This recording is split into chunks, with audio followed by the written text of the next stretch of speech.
أتهجوه ولست له بكفء فشركما لخيركما الفداء فإن أبي ووالده وعرضي لعرض محمد منكم وقاء.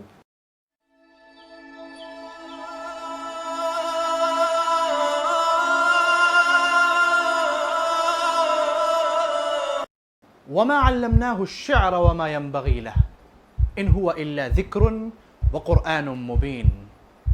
أسباب قلة الشعر في العصر الإسلامي.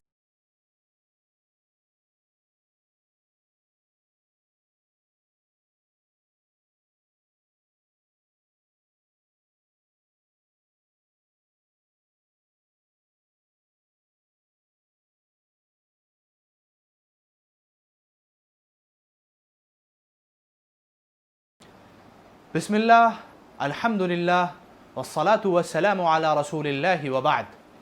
أيها المشاهدون الكرام، السلام عليكم ورحمة الله وبركاته. أهلا بكم في الحلقة الخامسة من سلسلة تاريخ الأدب العربي.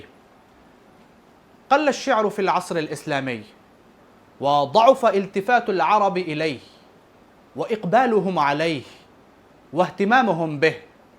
ولقلة الشعر أسباب، منها أن الإسلام جاء ليستأصل الجاهلية من قلوب العرب ويقضي على العصبية والتفاخر فيما بينهم، وكان الشعر مظهر هذه العصبية البغيضة وذاك التفاخر المشؤوم وتلك الجاهلية الجهلاء. فقلل الإسلام من شأن الشعر العربي لكي لا ترفع الجاهلية رأسها، ولكي لا ينبعث ما قد دفنه الإسلام من الجاهلية والعصبية البغيضة والأقدار الأخلاقية الرذيلة التي قد دفنها الإسلام في قلوبهم.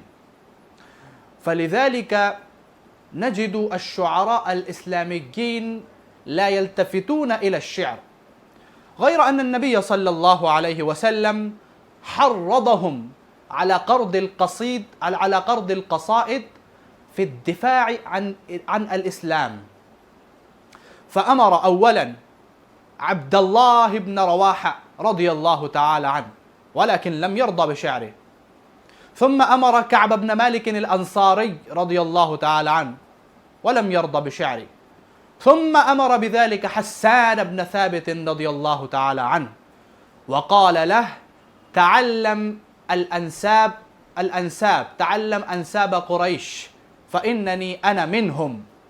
فقال حسان بن ثابت رضي الله تعالى عنه: يا نبي الله، أسلك كما تسل الشعرة من العجين. ثم قال: وإن سنام المجد من آل هاشم بنو بنت مخزوم ووالدك العبد.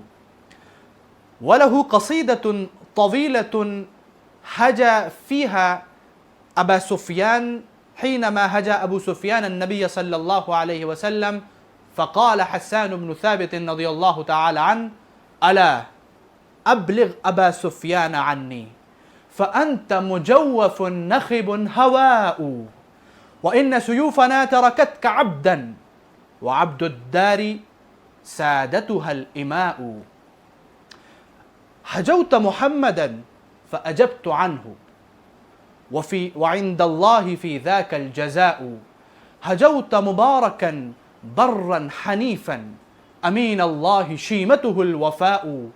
أتهجوه ولست له بكفء فشركما لخيركما الفداء فإن أبي ووالده وعرضي لعرض محمد منكم وقاء.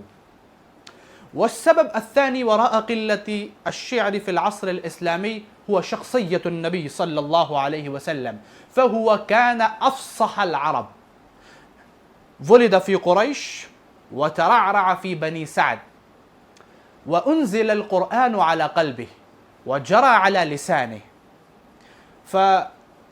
فتثقف لسانه وتنور قلبه.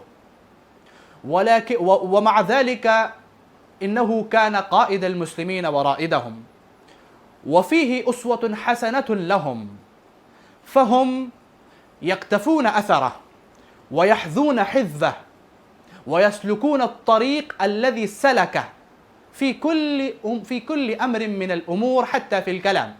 فأما النبي صلى الله عليه وسلم فلم يقل شعرا تاما في حياته كلها، غير أنه قال يعني الرجز يوم كان يبني المسجد النبوي الشريف، فهو كان يقول: اللهم لا عيش إلا عيش الآخرة فارحم الأنصار والمهاجرة.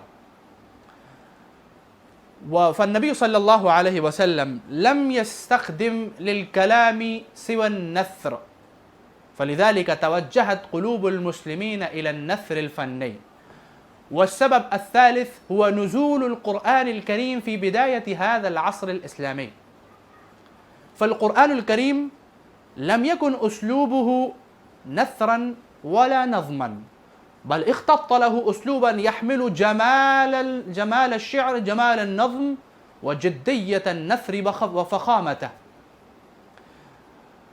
وكذلك هو كان كلاما معجزا من الله سبحانه وتعالى، فانبهر بهذا الكلام الشعراء البلغاء المتكبرون وتركوا الشعر، منهم وليد بن ربيعة صاحب إحدى المعلقات، فهو عاش الزمنين الجاهلي والإسلامي، ولكنه لا يعد في الشعراء المخضرمين لأنه لم يقل شعرا واحدا في العصر الإسلامي، فإنه قد انبهر ووجد نفسه عاجزا عن أن يأتي بمثل هذا القرآن.